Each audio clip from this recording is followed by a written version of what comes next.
Assalamu alaikum students.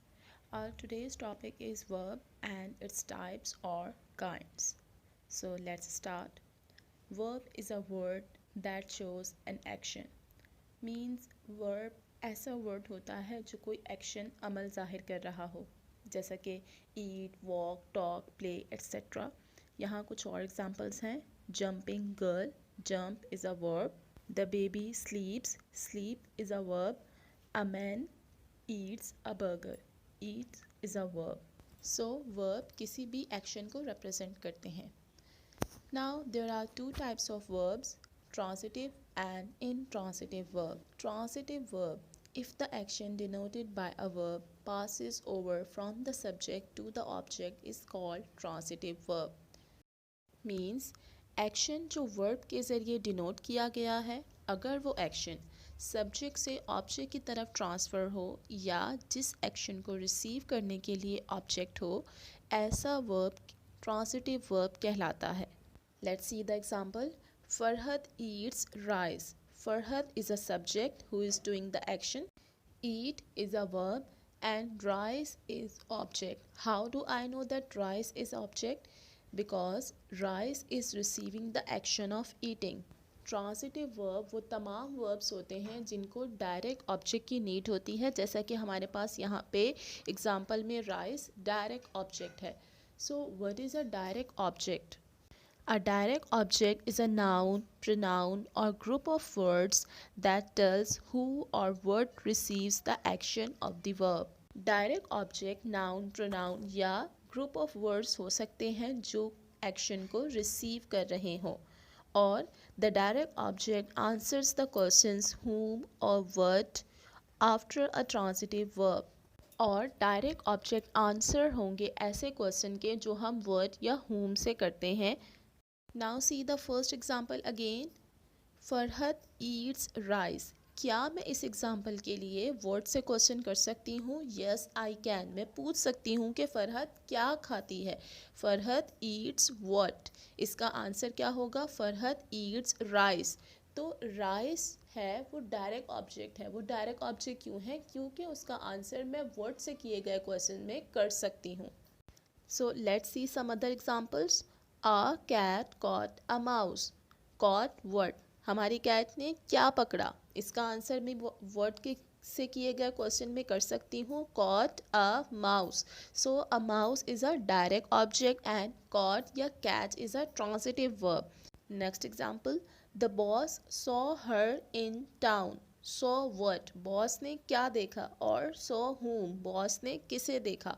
तो the boss saw her. Boss ने उसे देखा. सो इस सेंटेंस में भी मैं whom से क्वेश्चन कर सकती हूँ. So it is also a transitive verb.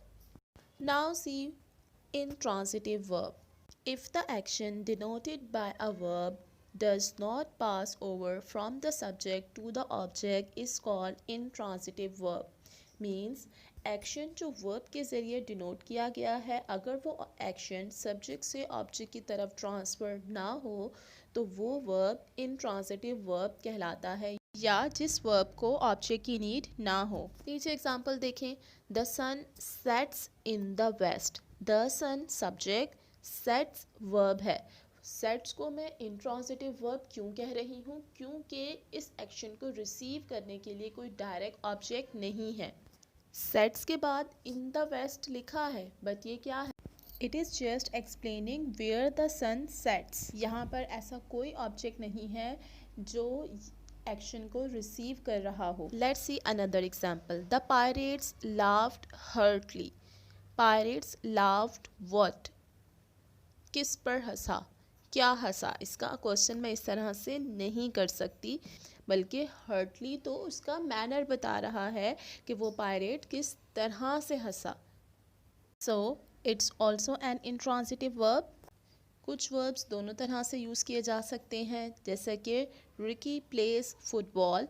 Football is a direct object that is receiving an action, so here play is a transitive verb.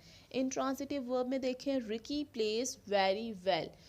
Next sentence में हमें बताया गया है कि रिकी किस तरह से खेलता है. Very well is not an object that is receiving an action, it is an adverb. So here play is an intransitive verb. तो प्ले को हम ट्रांजिटिव और इंट्रांजिटिव दोनों तरह से यूज़ कर सकते हैं। Okay, here is an important point two remember. कुछ इंट्रांजिटिव वर्ब्स ट्रांजिटिव बन जाते हैं अगर उनके साथ प्रपोजिशन ऐड की जाए, जैसा कि एग्जांपल है his friends laughed at him. Laugh is an intransitive verb और लाफ के साथ डायरेक्ट ऑब्जेक्ट नहीं आता, लेकिन लाफ के साथ अगर एड प्रपोजिशन ऐड कर दी जाएगी so it will become transitive verb and takes the direct object him, me, you etcetera. तरह से यहाँ कुछ और एग्जांपल्स हैं, जैसे कम इंट्रांजिटिव वर्ब होता है लेकिन इसके साथ प्रपोजिशनल प्रीफिक्स अगर ऐड कर दूंगी, ही ओवरकम, ओवरकम क्या हो जाएगा फिर ट्रांजिटिव वर्ब हो जाएगा। इसी तरह से स्टैंड इंट्रांजिटिव वर्ब होता है लेकिन इसके साथ प्रीफिक्स प्रपोजिशन विद ऐड कर दूंगी, with stand, so it will become transitive verb. Okay students, now note down your home task. Learn and practice of the definitions of verb, transitive verb and intransitive verb with examples in the AR. Thank you and Allah Hafiz.